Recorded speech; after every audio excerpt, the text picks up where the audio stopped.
All right, let's get a preview now of what we're expecting in the next couple of hours with Jackie Heinrich. She's at the summit. Hey, Jackie.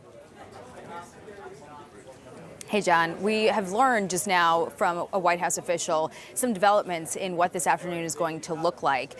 The president was scheduled to have a one-on-one meeting with President Putin, and the White House is now saying it's going to be a 3-on-3. The president bringing along Secretary of State Marco Rubio and also Ambassador Steve Witkoff from the U.S. side. It's still unclear who might be joining President Putin on the Russian side, but following that meeting, there's going to be an expanded bilateral working lunch that will also include some other names. Rubio will be there. Secretary Hegseth is going to be there, Secretary of Defense. Also, Scott Bessent, Treasury Secretary, Commerce Secretary Howard Lutnick, and this Chief of Staff, Susie Wiles. We know that the Russians brought along a huge delegation. It includes possibly hundreds of Russian businessmen who want to capitalize on whatever comes out of this and potentially seize on opportunities to strengthen economic ties and get around some of the sanctions that have been keeping Russia's economy down, looking to sort of enjoin the two economies and bring Russia back into the world economy. That might be out of the question if President Trump does not get what he wants out of this meeting, which is to be a ceasefire. He told reporters on Air Force One he's going to be very unhappy if he doesn't get one today. And he has repeatedly threatened severe consequences, including those secondary sanctions, if Russia does not negotiate toward a peace deal. He believes that it was the 50% tariffs on India that would have really crippled Russia's oil economy that brought Putin to the table.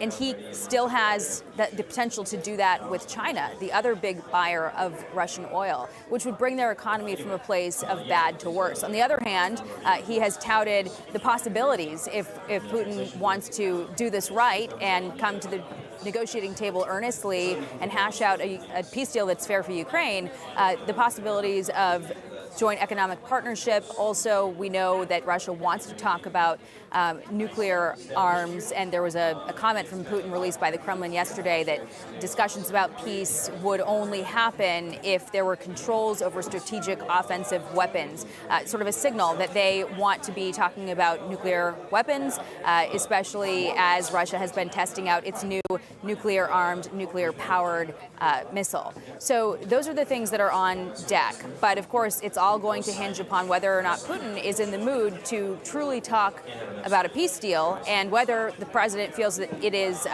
genuine enough that a second meeting can be set up that would also include Ukrainian President Zelensky, where they can get to sort of the brass tacks on what peace would look like and what the U.S. role in that peace would be, including the possibility of security guarantees, which the president said are on the table this morning. So we are awaiting first images of the president as Air Force One has touched down here in Anchorage, Alaska, for this summit that the world is watching, John. Jackie, Aisha here.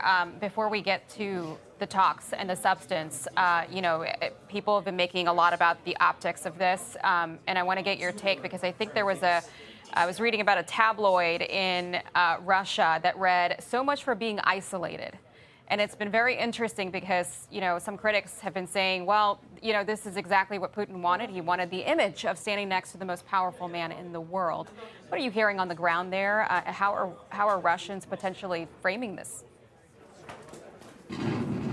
Well, it almost doesn't matter how the Russians are framing it. The belief from the White House is that President Trump doesn't need to do things the way that everybody else does it. He believes in his own negotiating prowess and his ability to really figure out at a moment's notice, he's said 2 minutes, whether or not someone is trying to hoodwink him.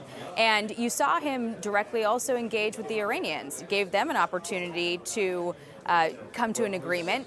They didn't do that, and he bombed the hell out of them and obliterated their nuclear program.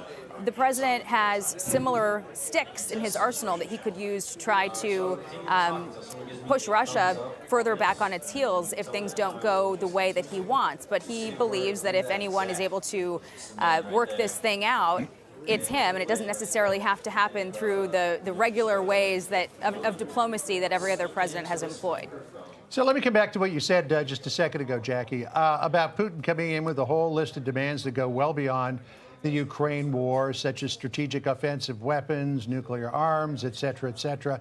I don't think that President Trump is going to give those desires and requests a whole lot of ear time, because he is there for one thing and one thing only, and that is to get a ceasefire in Ukraine and to try to set the stage for further meetings, the second meeting at the very least, to get Putin and Zelensky together to try to hammer out a peace deal. So I don't know that he's going to entertain all this other stuff that Putin wants to talk about. Anyway, I'm going to keep going around. Who knows if he will listen to it or stop the conversation, but what I am hearing is that they're aware that it might come up, and these are things that Russia wants to discuss, but the president's really focused on getting Russia to agree to a peace deal and getting them to earnestly engage in this process that Ukraine has been at the table for many months, and that the White House feels, Russia's been tapping President Trump along, and he's been very frustrated. You've heard him voice that frustration, saying that he's very disappointed in Putin, and he really believed that Putin would want to get this thing finished and move on to the next phase, and he has talked about the possibilities of what that would look like, but he has been somewhat bewildered at Putin's desire to continue this stalemate, basically, and continuing to put his economy in a tailspin because he wants to pursue all of Ukraine. And so whether or not there's a rational actor in Putin able to see the cost benefit of that is to be determined. The president obviously wants to figure that out for himself in this meeting. But he has also set up this sort of backdrop against which the U.S. is continuing to help Ukraine fight for its survival, selling weapons to NATO allies, strengthening the NATO alliance. The president has spoken very praisefully about sort of where the alliance stands now. And there was a fear heading into this administration from the last administration that President Trump would not want to be standing hand in hand with these alliances across the world. And he's done the opposite. He has made them more fair in his mind, strengthened them certainly, and you hear that praise coming from Europe as well. This is not just the view of this White House. You hear it from leadership in the NATO ally countries in Europe as well. And including one official telling me this morning that if President Trump can get this done and can hash out a peace deal that's fair to Ukraine, they will be joining the list of names vouching for President Trump's nomination for the Nobel Peace Prize. Yeah, so it's really been a different sort of landscape. Yes. Well, Hillary Clinton, but this was a senior European official as well, actually, who I was speaking to this morning, who's watching this summit very closely and believes that if anyone can get this done, it's President Trump. He's strengthened the NATO alliance. He has included a future for Ukraine that has arms continuing to come to them. And so we will see where he goes with that. But to finish your question, John, I'm not sure that President Trump cares much about those things if he doesn't get what he really wants out of Putin, which is a ceasefire. I think we've all noticed, too, the talk about the consequences, Jackie.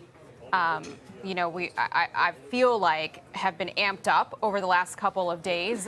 Those economic sanctions, we know that Congress has been sitting on a big package, a bipartisan package for a while now, waiting for the wink and nod from the White House, which hasn't come just yet. Tell us about the president's mindset as we await to see him come out of Air Force One here and head into this bilateral meeting, about how prepared he is to hit Russia with economic sanctions. Yeah, well, I think we're going to have to leave Jackie for now because we're going to be handing over to our colleagues Brett and Martha in just a couple of seconds. But on the point of Hillary Clinton nominating the president for the Nobel Peace Prize, I think she'd find a way to slip out of that. Maybe. Even if he did get a peace agreement. Somebody else would. It's been great to be with you today. You as well. This is a very, Big very day. important day. And we'll see where the meeting goes. Thank you so much for joining us. I'm John Ross. Hey, Sean Hannity here. Hey, click here to subscribe to Fox News YouTube page and catch our hottest interviews and most compelling analysis. You will not get it anywhere else.